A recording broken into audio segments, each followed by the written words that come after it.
We want to get started right at 6. On behalf of the Omaha Press Club Education Committee, who include Winnie Callahan, Hugh Cowden, Warren Franke, Ellen Gass, Steve Murphy, Eileen Worth, and myself, Chris Olson, I'd like to welcome you to this first in a series of education seminars for the 1992-93 year. This evening's format, for the most part, will be question and answer between you and our guest panelist this evening, Mr. Warren Buffett. Our subject will be dealing with the news media. We ask that questions focus on our guest's dealings, or lack thereof perhaps, with the news media in particular situations that brought him into the news front. One journalist who has covered our guest going back now nearly 3 decades is Robert Dorr of the Omaha World Herald, who will introduce our speaker this evening. Thank you. Can you hear me? I don't exactly know what to say. Introducing Warren Buffett before this group is like introducing Garth Brooks at a country music concert. In addition to dealing with the news media, I think most of you know that he's an owner of news organizations and has large holdings in the Washington Post, Capital Cities ABC, and owns the Buffalo News. As a reporter who has dealt with Warren on a number of occasions, I can tell you what that's like. He is invariably accessible, courteous, and straightforward, but generally non-talkative. You generally have to assemble your news stories by talking to other people and from the public record. It's not that that keeps him out of the press. I checked our computer today, and since 1983, he has been mentioned in 862 stories in our newspaper. Warren says he'll speak for about 90 seconds and then turn to questions. So, Warren, with that, I'll turn it over to you.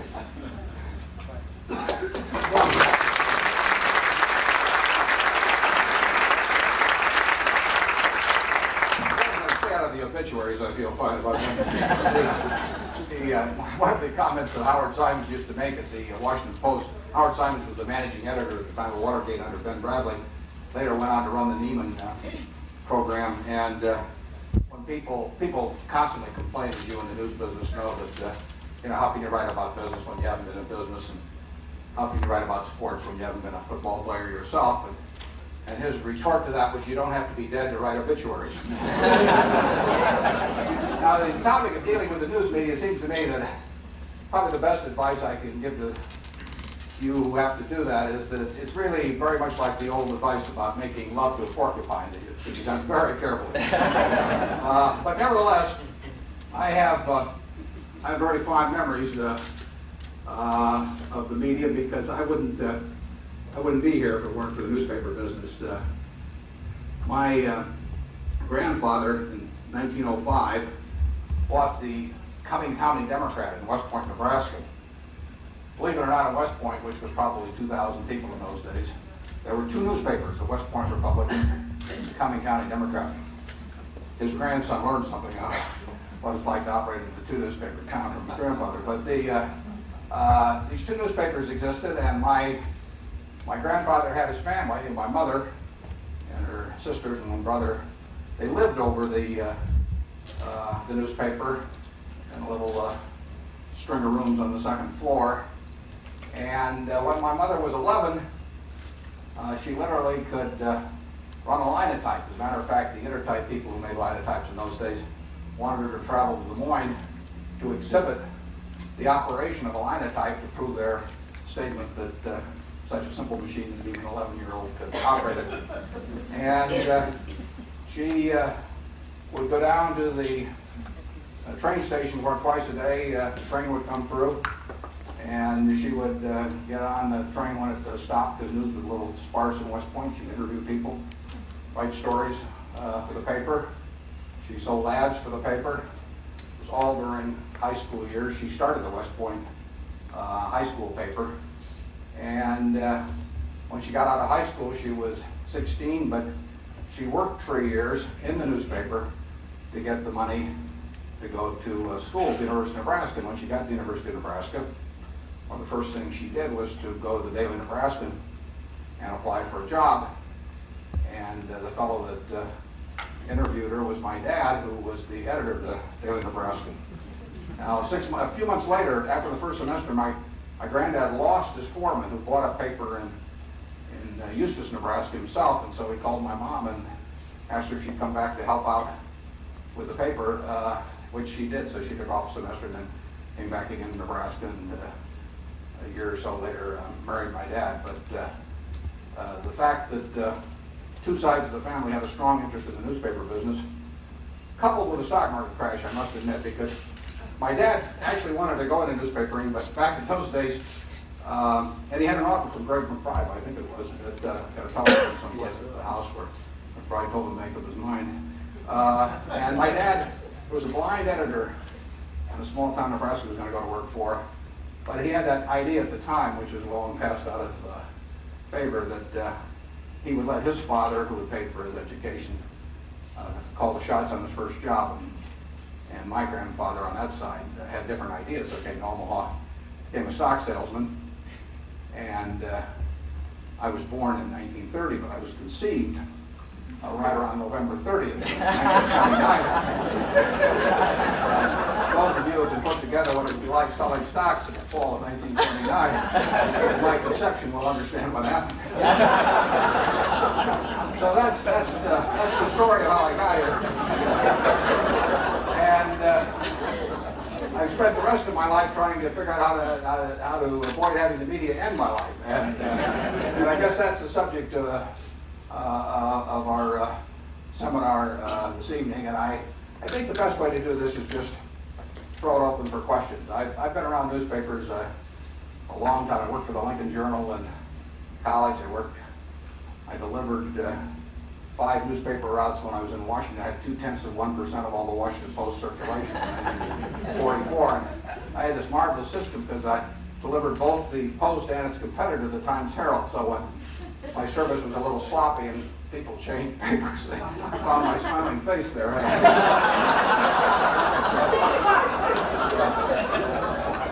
There was a publisher in Alabama many years ago that said he owed his prosperity to 2 fine American institutions, monopoly and nepotism. I guess back when I was doing those papers, I figured out the monopoly aspect of it. Anyway, let's start in with some questions, and the tougher the better. Yeah. I never thought I'd have a chance to ask you a question like this, but I take the Washington Post National Weekly Edition. And several years ago, Hobart Rowan had in his column on the second page, I guess it is, that the real national deficit, national debt, was something in the matter of, in the form of about $14 trillion. Now that was 3 or 4 years ago, and I was shocked by the statement. Nobody ever seemed to pick it up, and I'm just wondering, was there nothing to it? Because I quoted him on a couple of days. Well, it's a good figure. Don't stop. I mean, we've had 128 tax increases in Arkansas or something. Tax steady away. Bart was probably referring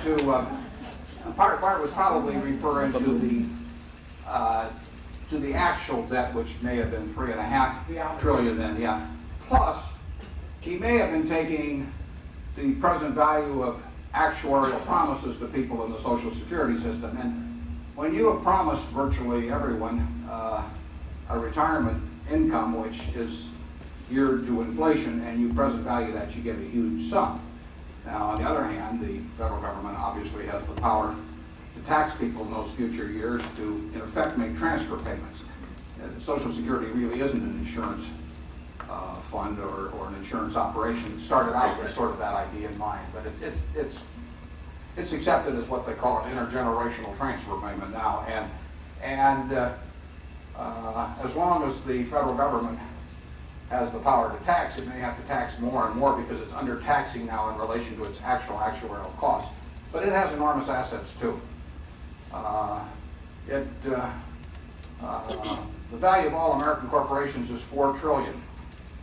The government gets 34% of their profits. The stockholders get 66%. I'm leaving out state income taxes. You can say the government owns 34% of those corporations in terms of their earning power, and it has the right to increase its ownership merely by passing a bill that they're going to get 40% of the profits or 50% of the profits.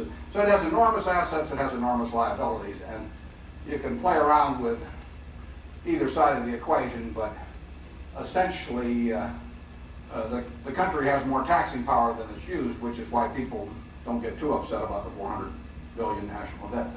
They know there is untapped taxing power. Now, it may be that politicians don't have the will to do it, but they have the ability to do it, and that keeps government bonds selling as the safest, roughly the safest investments in the world. Okay, how about a media question here? Well, yeah. The Buffalo News does the Buffalo News endorse candidates, and will you be participating in that endorsement? The Buffalo News endorses candidates. I think they had that policy when I went there, but I know that they would have that policy under our ownership, which began in 1977. Murray Light, the editor of the Buffalo News, just wrote a column on that just a few weeks ago. He writes a column every week, and by and large, they determine their own endorsements. It's interesting. We had 5 congressional candidates some years back from Buffalo. They may not have that many in the current census, I'm not sure. But these are people in one way or another touched it. The SMSA up there is about 1.3 million. And so we made 5 endorsements. Oh, it was 82 or so. I think Jack Kemp was still even a congressman then. But in any event, we endorsed, he was a congressman, because we endorsed Barbara Conable, Jack Kemp, Hank Noack, and who else? And if you looked at these 5 fellows' voting records, you could see no similarity whatsoever. So I discerned that essentially our policy was at that time was to endorse incumbents. But I don't know what we'll do this time. But we do have a policy of endorsing. We think that to give opinions on every other subject in the world daily, that if we back off giving an opinion on that, it doesn't seem to make sense. I don't think people pay much attention when you get to presidential races. I think that the less the public is interested in the race, the more newspaper endorsement means. Probably doesn't mean, in the presidential race, I would guess the endorsement means virtually nothing. But I still think we ought to do it. Yeah? What stories do you think the media is really missing the boat on these days? I'm thinking particularly along the lines of business stories, but feel free to take it beyond that. That you think maybe they're blowing out of proportion beyond their significance, or just ignoring a story that's maybe ripe for exposure right now? Right. Well, the media, and I've gotten this question over the last 20 years, and when I attend the Washington Post, they have what they call a pug wash summer, and they always ask about what are the big stories, and then you tell them, and then they groan. Because the trouble is, the big stories are not the ones that happen like Hurricane Andrew. They're the ones that happen over time, and they get very boring, and there's never a news peg that really grabs you where you can say it's dramatic. I mean, no one has ever run a story on the fact that, I gained 3 ounces today because I ate 500 calories more than I burned up. I mean, it's not, but if 20 years later I weigh 200 pounds more than I weigh coming in, all of a sudden that might become a story. But it's very hard on anything that has a very slow, glacial-like almost impact on society to write about those things. It's also difficult to legislate about them. They say that the problem is that very often on the important questions, the policy cycle is longer than the electoral cycle. The policy cycle is also longer than the news cycle. And it's easy to write about them after they happen, whether it's the SNL debacle or whatever, but writing about them while they're happening, because they're happening 1 inch at a time, and it isn't that much different today than yesterday. It's very difficult to cover them. I mean, obviously the big story is the the fiscal imbalance we have at the national level. But it's been around so long, and what new can you say on it? And how much different is it if the deficit's going to be $378 billion to $377 billion or something this year? Very tough to write about those subjects. Second thing is that sometimes they get intricate.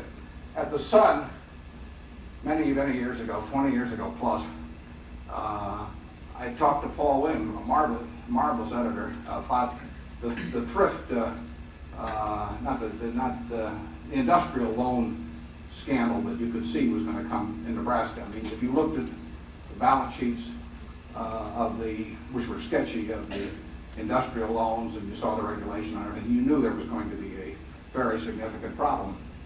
But we didn't have anyone at the Sun really that could write that. We debated bringing in somebody from the outside, just hiring somebody who knew a lot about accounting and banking and so on to work on a special assignment for it. And there's the old problem that that's demoralizing to your staff. But the truth is, the Sun, I don't know how many reporters we had, but we didn't have that kind of depth of manpower or specialization that could actually write that story. It's easy to write after it happened. I mean, when Commonwealth sightings happen or something, it's a cinch. But that is the tough problem.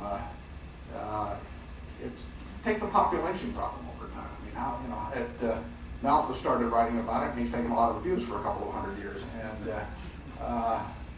it's no fun to be a hero 50 years after you die, and to come on the news some night, and say we have this terrible problem. We've got 28,000 more people in the country than we had yesterday.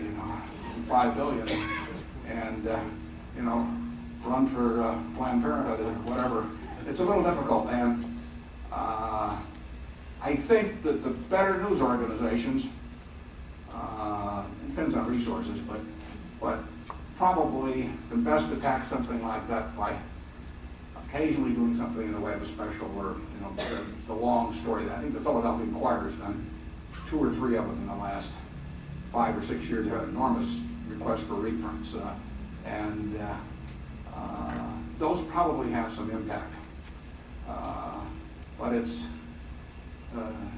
the undiscovered fraud or something like that. We wouldn't. If I knew about it, I'd be shorting the stock or doing something at the moment. It's hard to come up with a blockbuster story that also has reader impact or viewer impact, and there's not a great answer for that. Yeah. Talking to about the business pages, and one particular story recently which Berkshire Hathaway has been involved in, and you personally, connection with Wells Fargo. Have you lost your confidence in Wells Fargo? Oh, I won't comment on stocks. I'm going to let up to Bob's introduction on that sort of thing. I never get into recommending or even commenting on individual companies. Yep. If you were limited in your reading to 2 financial publications, which 2 would you buy? Well, I've answered that differently 5 or 10 years ago. I would probably go. Assuming I'd split it up between daily and I'd probably go with the New York Times and probably Fortune. I'm assuming I could get all the things from Value Line and all that on statistics, but in terms of news publications, probably be the case. I'll tell you an interesting story on that. About 5 years ago, if you get the New York Times annual report, up in the lead paragraph of Sulzberger's letter, maybe the second paragraph, he said the New York Times was distributed on a same-day basis to virtually every important metropolitan city in the United States. At that time, it wasn't distributed to Omaha. And so I wrote a letter, and I said, Dear Punch, I said, it's a shame to have that qualifier in there. And I said, what really I find galling is that I have a friend in Des Moines, which has a population half that of Omaha, and they are he is getting, in this case, the paper delivered daily, and I said, here we are in Omaha, we can't get it. And I sent a copy to my friend in Des Moines. My friend in Des Moines, who did not know Sulzberger, Joe Rosenfield, wrote him a letter and said, Dear Mr. Sulzberger, he says, I understand you're here, you're not in Omaha. And he said, it's true, of course, that statistically, Des Moines is smaller than Omaha, and he said, of course, he said those people spelled the name of their state backwards and do a few things like that. But he said, I've considered his request, and he said, you probably should do it because if you look at it, it's part of your outreach program. And he said, at first I'll only read the horoscope, but he said, later who knows what will happen. So anyway, we started getting the New York Times. Well, I don't know if it's my letter or Joe's, but I think I'll get it the same day. Yeah, Bob?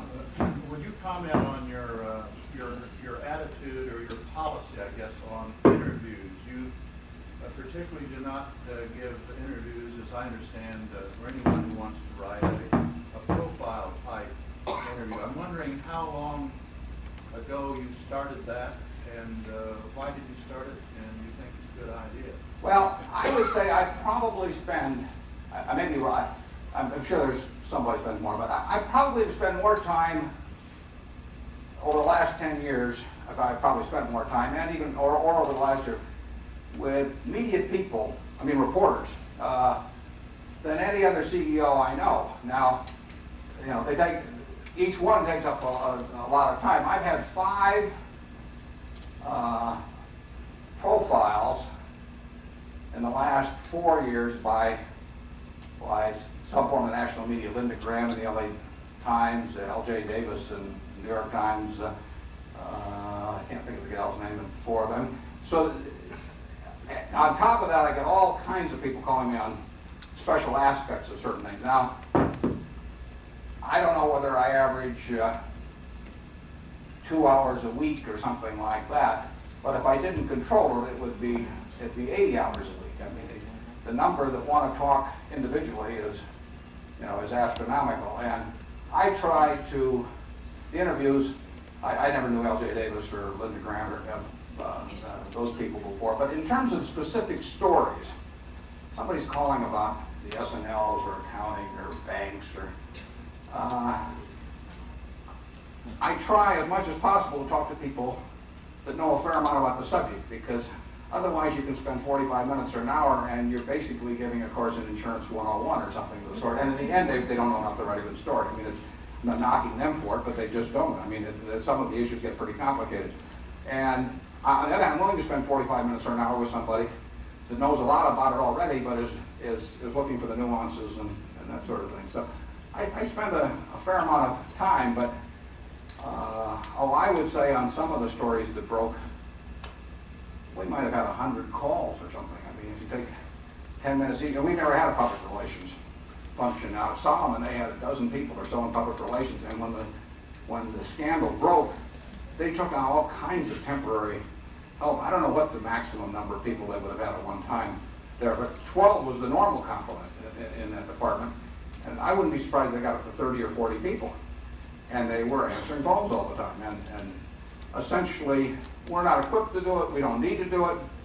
I find it interesting to talk to some journalists sometime, but I don't find it productive or interesting to do it full time. And that's, the guideline is, if I know they're good, you want to spend more time with them than if they aren't. And of course I know some that are good now, and I'm not inclined to do a lot of experimenting. I mean, I don't go to a lot of new restaurants either. We have a question over here. Yeah, sure. Mm-hmm. Here's a quote from the book, Feeding Frenzy. Public officials and many other observers see journalists as rude, arrogant, and cynical, given to exaggeration, harassment, sensationalism, and gross insensitivity. How do you comment on that? Well, put me down as undecided. It's interesting. I'm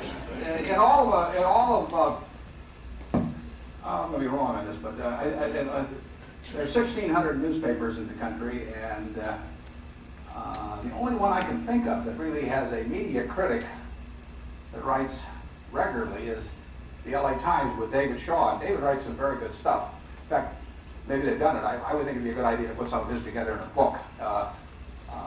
And David, back a few years back, writes a very good column. And those LA Times stories go on forever, so you cover a lot of ground. And he interviewed 40 editors, practically all of whom with names you recognize, plus Brokaw and a few people like that, and asked them about the stories that had been written about them.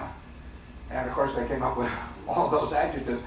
He found the biggest problem that they had was with inaccuracy, and the second biggest problem they had was with a predetermined conclusion. That's the problem. Another problem in talking to anybody that calls. So often you'll have somebody who's already written the story in their mind. I mean, they know what they want. They're looking for one sentence they can get from you in a 45-minute interview that they can use to buttress the point they've already arrived at. So they are really not interested in going through a logical development of the subject, but they're really quotation shopping. And they can afford to spend 45 minutes with you and to get the one sentence that they'll stick in.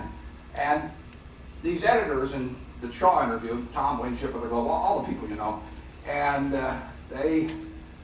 that was their second biggest beef, and they all said that once they'd had it done to them, it made them a little more sensitive. In fact, one guy said that he thought he tried subsequently to write every story, and then when he got all through, to substitute either his brother or his son or his mother, depending on what was appropriate in terms of age bracket, as the person in the story that was being written about, and both in terms of the spin he was putting on it, as well as the checking for accuracy and all of that sort of thing. And well, I think you get, frankly, I think you get people under deadline, which creates a certain pressure that you don't get, we'll say, in the magazine field or something of the sort. You get sort of a bell-shaped curve of human behavior and of talent, which you get if you look in the military or you look in a religious organization or business or any place else. You get some people that are very talented, some people that are not talented at all, and you get a lot in the middle. You get a lot of mediocrity. You get overwhelmingly people that, you get some people that are super ethical, you get a great majority that are reasonably ethical, but if the story's big enough, they might, forget to mention a reporter for just a few minutes into the interview. And then you get some that are, a few that are patently unethical. And it's not an unusual selection of people compared to other activities, and if you deal with a lot of people over a lot of time, you're going to have a lot of different experiences. I mean, I forget that number Bob had. I'm sure I didn't talk to all 832 times, but the overwhelmingly, the people are just as you would expect the people in the Nebraska Furniture Mart or National Indemnity or any other place to be. Most of them are trying to do their job well and have achieved various levels of competence, partly related to their talents, partly related to their experience. And you're going to have mostly good experiences, but we're going to have some people at the Mart who have a bad experience when buying something, or we will have the rude salesperson. I mean, it's not way different, I don't think, in the press. If you have a lot of experiences, you'll have a few bad ones. Now, the tough part about it is that essentially there is no one, virtually with the exception of an assassin, that can do you as much damage as somebody can in the press if they do something the wrong way. There are there are other people out there that, and that may be innocent or it may be intentional, depends on the circumstances. There may be doctors out there who do just much harm, but you initiate the transaction. I mean, you go see the guy, and you may even sign a consent form on what he does. There may be lawyers that do you way more trouble, but by and large, you have the ability to opt in or opt out of the transaction. You walk in the furniture market, you may get a bad experience. Most of the time, you get a good experience, but you do not have the option in the news business of opting out of the story. You can decide how you're going to behave in relationship to it, but you can't opt out of it. So if you do get the worst of either human nature or reporting skills or something, there's no way that you won't be a participant. And that's an unusual arrangement in society. One person that has a similar power, but again, largely involves somebody else initiating, federal prosecutor or any kind of prosecutor has the decision to prosecute or not prosecute. The very fact they prosecute is it has done a lot of damage whether you're innocent or not finally. And so that person has the power, simply by initiating something, to cause you all kinds of trouble no matter how innocent you may be or anything else. But that isn't used that extensively. The news business has that power. It's the nature of it. You can't get away from it, but it is the nature of it. And the other unusual aspect, of course, of the news business, the newspaper business particularly, is that unlike in my grandfather's day, there are 1,600 plus daily papers in the United States.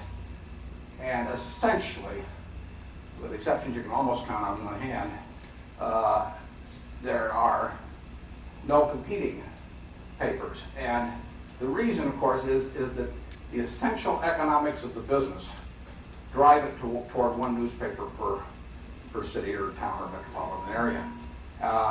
Nothing evil about it or anything of the sort. It's what Tom Winship used to call survival of the fattest. And eventually, there is no red ribbon in the newspaper race. There's a huge blue ribbon, which makes it enormously valuable. And if you come in second, you don't come in. And there's virtually no business like that in the country.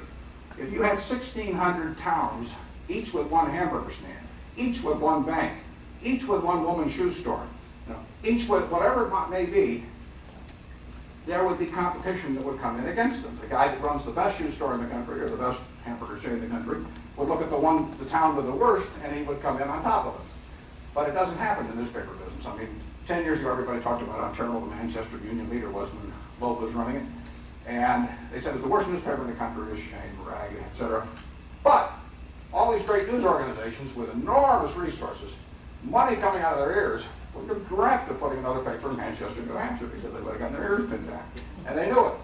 So they said, we can put out a wonderful newspaper, Bill Loeb puts out a terrible newspaper, but they didn't want to try and compete with them because it doesn't lend itself to competition. And therefore, you essentially have a business that will make a lot of money if you're terrific. It'll make a lot of money if you're lousy.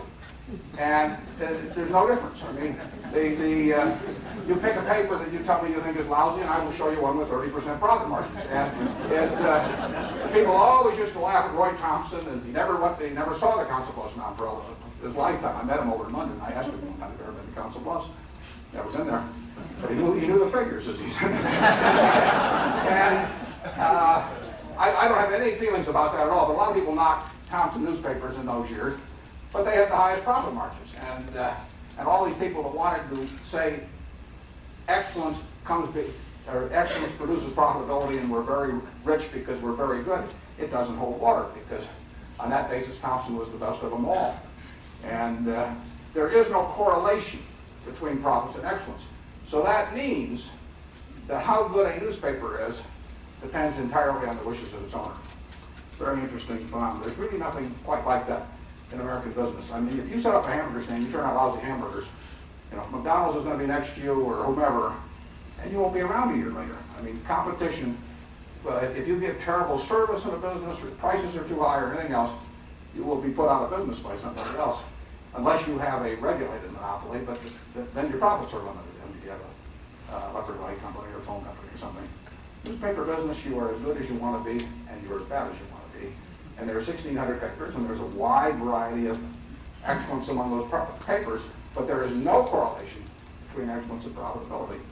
That's something that publishers hate to talk about. And maybe it's not a good idea not to talk about it, because if you can whip up the troops all the time, tell them the only way we're going to stay alive is if you guys are terrific, probably a good myth to perpetuate. But it's not borne out. Yeah. Would you apply those same thoughts to television journalism? When will the essential economics of the business create one television station, one television news organization? The interesting thing about television is you take the 100 top markets in the country, and I have, and you look at who leads in the nightly news broadcast, the network nightly news broadcast, you will find that not so many years ago it was 100 out of 100, but I will bet that it's 95 out of 100, that whoever leads, whether it's Brokaw or Rather or Jennings, will be whoever leads the local news before that. And in other words, it's the feed-in that counts. ABC in New York, in Philadelphia, we had as great an audience for Jennings, probably still do, but I know we did in the past, as Rather and Brokaw combined. But we had this terrific feed-in from the local news before. Single most important factor. Tough on the anchorman's ego, but it happens to be true. Now, what's the biggest factor in what local news is watching? It's the feed-in before. That's why you want to have Oprah. I mean, it's dynamite to have the feed-in from a 40 share or something like that coming from Oprah. You say, well, this is all circular. You know, you're going to have trouble at some point. Incidentally, Good Morning America and the morning show on NBC used to get a benefit from a feed-in from people leaving the dials on Carson from the previous evening, and it's amazing. Somebody must have set their dial one time where they wanted it, and just kept running around the clock. But ABC, Cap City's ABC, is number one in local news in every market they're in. And they're in New York, Chicago, LA, San Francisco, Philadelphia, Houston, Fresno, Raleigh, Durham, to go down the line. And it's hard for me to figure out exactly why that is, except those guys are terribly smart programmers. I mean, they're dynamite. And they also, in Buffalo, there's a fellow named Irv Weinstein's been on the ABC affiliate there for 30 years. People do build up real followings. That's why an anchor person who is drawing, particularly in a larger city, a huge audience is worth a lot more than anybody on the newspaper. It's kind of sad for those of us who like newspapers, but you can be the world's greatest, you can be Bart Rowan or whoever it may be, you can be the world's greatest newspaper writer, and you can't make a fraction of what an anchor person can make that draws an extra share point or two on the news in LA or New York. When I watch those local news shows in those bigger cities, I have trouble seeing the difference myself, but whether it's, and I know during the sweeps period that, we jazz them up, and obviously I've seen it done, and so you have to come to the conclusion that jazzing them up works. It doesn't have any effect on newspapers. The newspaper and television business are two fundamentally different businesses because basically people only want to read one newspaper a day, whereas the television is, and you can't attract them by offering it for 20 cents instead of 25 cents or 15 cents. I mean, when you've gone through a paper, 9 people out of 10 don't want to read a second paper. But with the television station, of course, you can jump from station to station. Now, if the television set had developed like the VCR, so you had to make a decision between VHS and beta, you literally had to go with one format or another. Let's say when you bought your television set, let's say technology forced you to only buy one channel. Now, would you have 12 television sets around at, $1,000 each, go from set to set? If the world had developed that way, you would have had one network become preeminent and really drive the others out of business, because you would have gotten, again, a survival of the fattest type thing, where once, as it happened in VCRs where the VHS format got far enough ahead of the beta, it puts the other out of business. But essentially, with television, you can roam among newspapers, and you can do it very easily. And they're just sitting there. You don't have to move, you don't have to buy another product or anything else, and that creates a whole different dynamic. It's an awfully good business, but it's a different dynamic. Question over here. Yeah. You comment on another branch of journalism. I'm thinking now of the journalistic books, such as Michael Lewis's Liar's Poker, that deal with Wall Street and related subjects. Do you read them? What do you think of them? Yeah, well, I read them. I read everything. I spend about 7 hours a day reading or so. My family thinks it's more. But the novel, the journalistic book, just like the docudrama on television. I just got through reading the screenplay for Barbarians at the Gate. Now, I know a lot of the characters in it. I read the book, and I'll tell you, what 10, 20, 30 million people are going to form an opinion of Henry Kravis and Ross Johnson and all those, based entirely on how some screenwriter wrote that. And screenwriter sticks to some extent to facts, but he makes it interesting. He makes some caricatures to some degree. And I know the guy that bought that, Ray Stark bought the screenwriters for that for $25,000. He's trying to get Henry Kravis to cooperate with him, and he said, Henry, he said, if you cooperate, I'll have Arnold Schwarzenegger play, and if you don't cooperate, I'll have Danny DeVito play. I don't know whether he cooperated or not, but he's getting the Danny DeVito treatment, and everybody that does. I mean, having known the real facts about a number of books, I would say that you get very suspicious about what you read in them, but I still find them interesting and I read them. Did you comment on Liar's Poker? Well, I can say that I know some things that are dramatically inaccurate, but I mean, for example, just the lead part of it. Lewis was never in New York, and I know John Merriweather pretty well, and I think that it's very unlikely that took place, but it's a good story, and there's nothing you can do about it. Once it's written, millions of people are going to believe it's true, and there's nothing that John Merriweather or John Goodfriend or anybody else can do about that.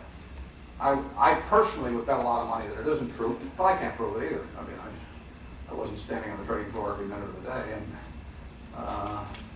but it makes a better book.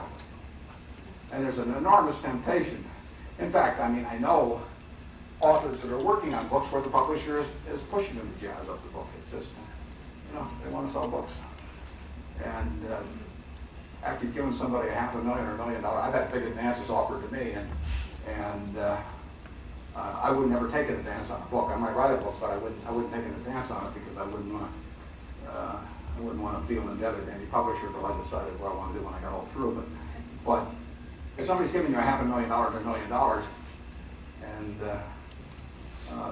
they're going to expect a book that's going to sell. I feel very sympathetic to anybody, particularly on a docudrama. I mean, what you can do to somebody on that is just, it's terrible. Doesn't mean every one that's done is terrible or anything like that, but the potential to be taken and put on a screen.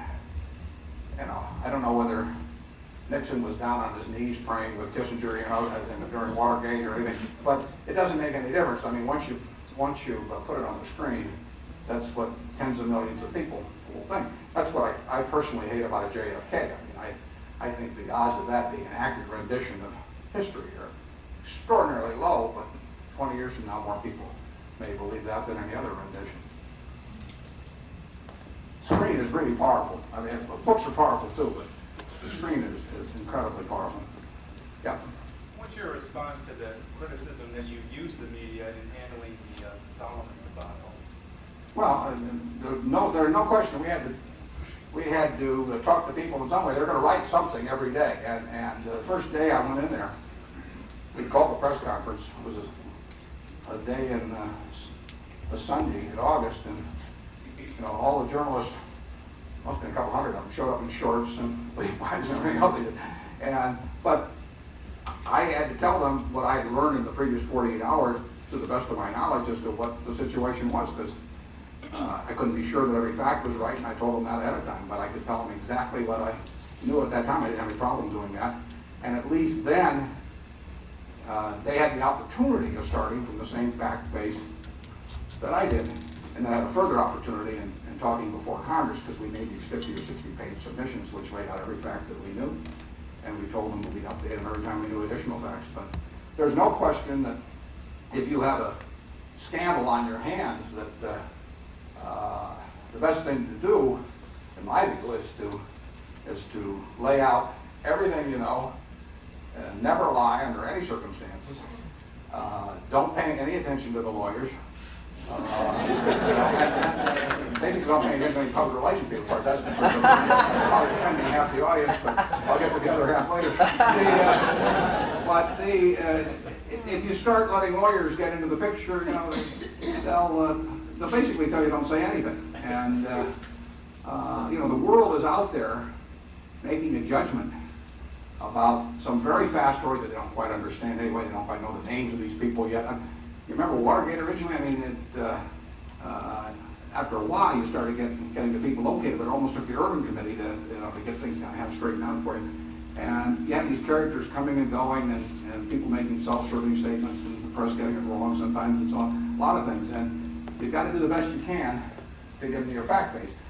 The biggest problem, of course, is if you get surprised and you find out something you have told them is wrong, I mean something major, and the only thing then is to just lay it out, and I think it'll be obvious that you probably didn't know it earlier.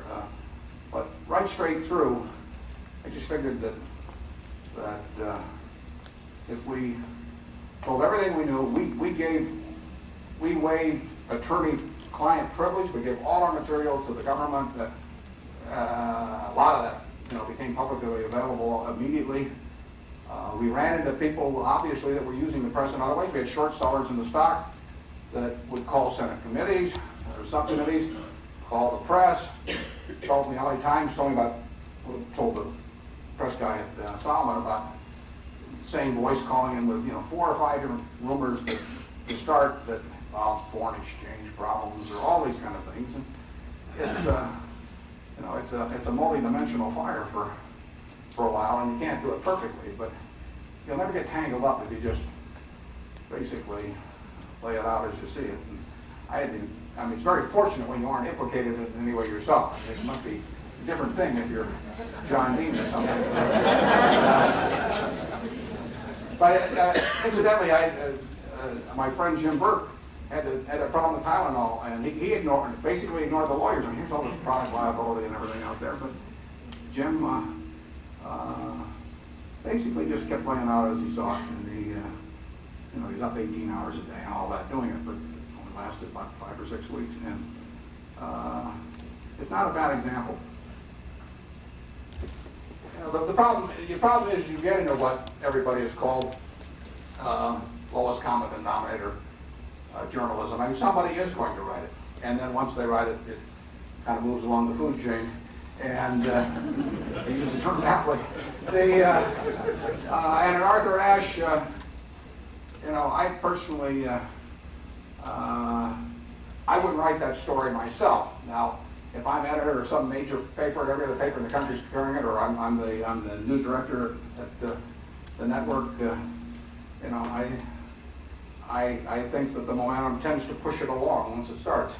And but I don't think it really. I'm not that concerned. There's nothing in the Constitution about the people's right to know. I mean, we trot that out occasionally when we want to justify something we've done that we feel like we really shouldn't have. But there's absolutely nothing in there about people's right to know. I mean, but you've got the right to say something. But I don't have any right to know, as far as I'm concerned, about constitutionally or in any other way about Arthur Ashe's health. And he's not playing tennis. He's not taking my daughter out. I mean, it's just not a concern to me. But it will keep coming. I mean, it's not going to stop. Yeah. Is the media a good investment today? And if not, what general areas might be without naming specific companies? Well, I wrote a section in the 91 annual report of Berkshire, which we'll be glad to send you about media's investment. And what I say is it's terrific, but it's not quite as terrific as it used to be. It's a great business compared to other businesses. I mean, the return earned on capital actually employed and everything, it's a very great business. But it is not quite as great as it used to be. And that's one of the reasons that the American Newspaper Publishers Association is fighting with the telephone companies, for example. They are not wild about the idea of freedom of speech for the telephone companies, but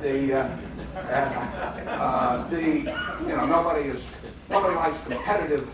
But I was with my friend Tom Murphy watching a Monday Night Football game at my sister's house.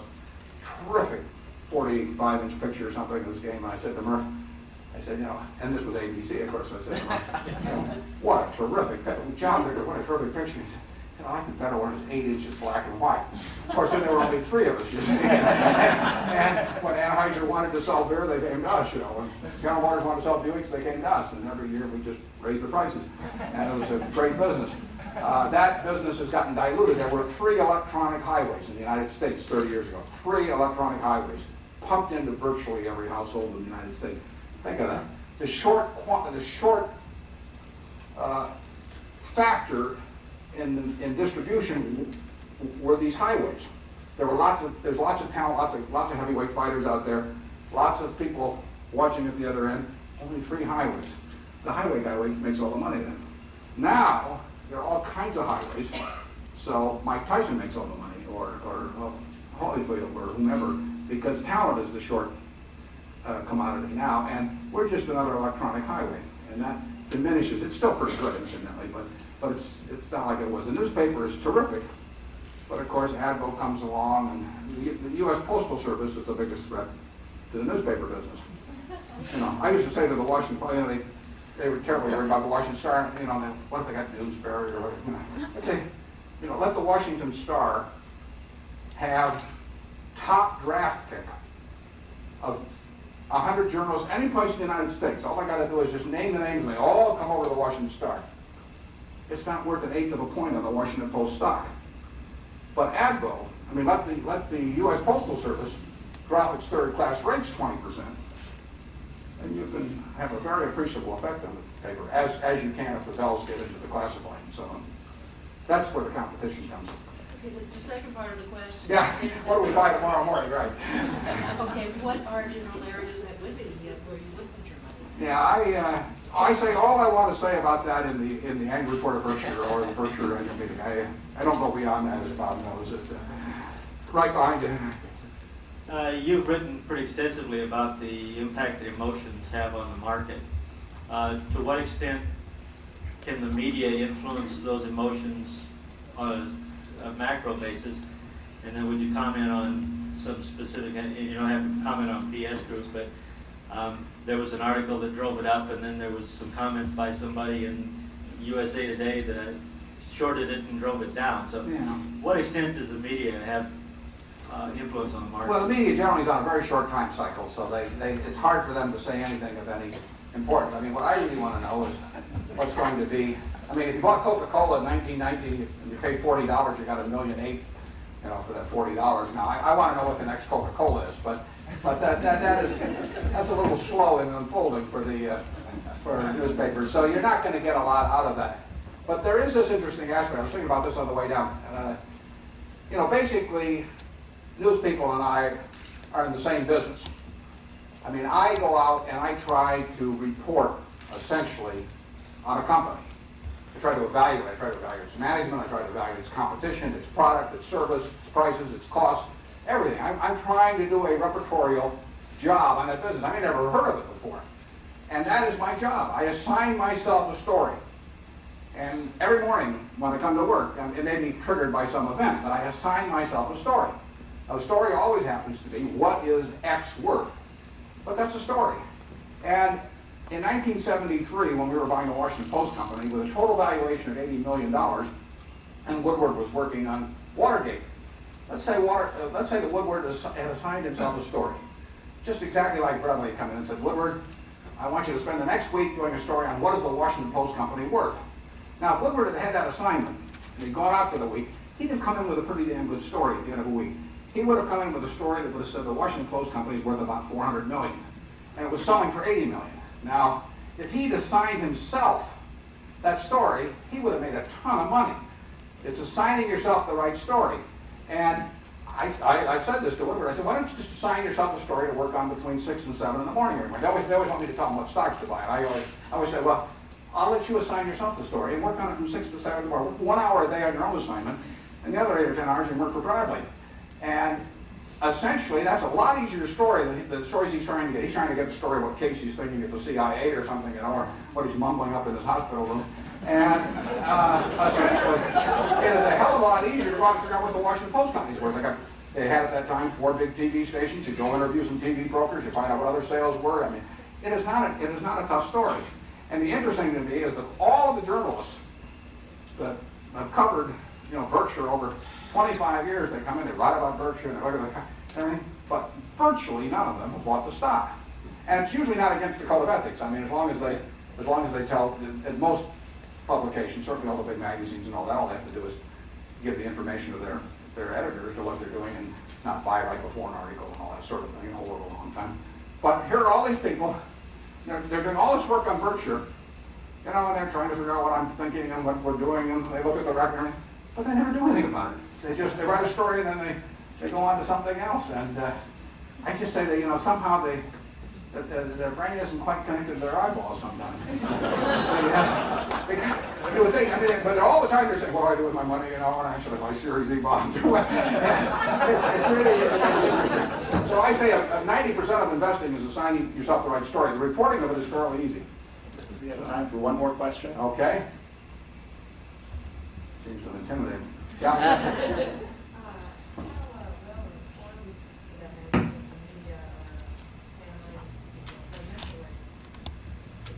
Well, you know, I've sat in on all these things every 4 years where Rune Arledge sits down. We always go through all this.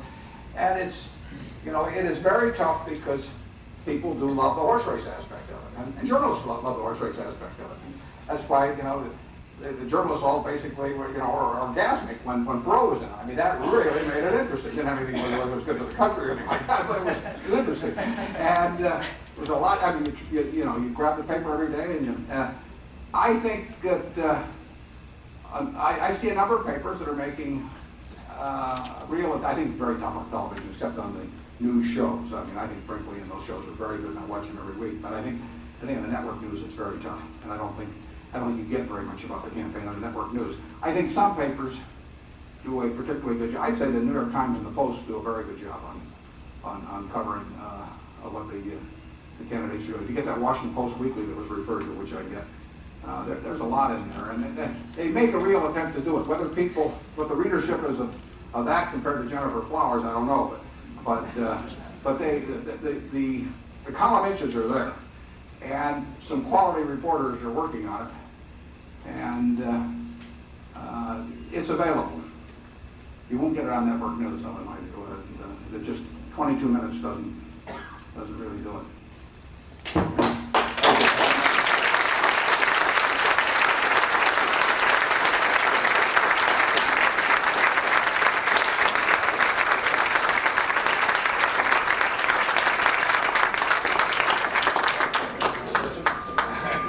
Many of you this evening will be joining Mr. Buffett for dinner up at the club. I ask you all not to crowd into one elevator. And there will be plenty of time to get up there.